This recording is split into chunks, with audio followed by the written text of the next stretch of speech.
New Relight opticals and computerised I clinic. हमारे यहाँ Sarojini hospital के आई स्पेशलिस्ट डॉक्टर अवेलेबल। अपनी आंखों का मुफ्त मुआयना करवाइए। जी हाँ, sunglasses 99 onward, any number glasses from 250। अस्सलाम वालेकुम नाजरीन, सेवेरेज न्यूज सच को रखे आपके आगे। नाजरीन, बंजारी दरवाजा से अलकापुर रोड और जीशान होटल तक जाने वाली ये रोड बहुत ही खराब हो चुकी है और यहाँ से जाने आने वाले राहगीरों को काफी तकलीफ का सामना करना पड़ रहा है।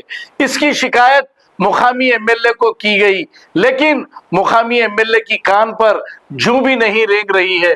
लेकिन यहाँ से जब बुजुर्ग लोग गाड़ियों पर जाते हैं तो इन्हें काफी तकलीफ का सामना करना पड़ रहा है। क्या ये एमएलए का काम नहीं रोडों की मरम्मत करें और फिर जो अवाम ने तुमको वोट डाला है वो अवाम को ऐसे तकलीफ में तुम छोड़ दिए हैं, क्या फिर दोबारा वोट मांगने अवाम के पास जाओगे? ये सवाल यहाँ के मुकामी एमएलए से है। आइए देखते हैं ये report.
New Relight opticals and computerised I clinic. हमारे यहाँ सरोजनी हॉस्पिटल के आई स्पेशलिस्ट डॉक्टर अवेलेबल। अपनी आंखों का मुफ्त मुआयना करवाइए। जी हाँ, sunglasses 99 onward, any number glasses from 250 onward, contact lenses any colour ₹99 onward. जो हजरात 60 साल की उम्र से ज्यादा है, हज और उम्रा जाना चाहते हैं, उनके लिए बिल्कुल free number glasses, free home delivery और free eye checkup. New relight optical, Talab Katta, main road, opposite to Baba Bahauddin Dargah. Mobile 9848392127। खबर है शहर की, खबर है गाँव की, खबर है सारी दुनिया की। 7H न्यूज पसंद आए तो लाइक कीजिए, शेयर कीजिए और सब्सक्राइब करना ना भूलें। 7H news.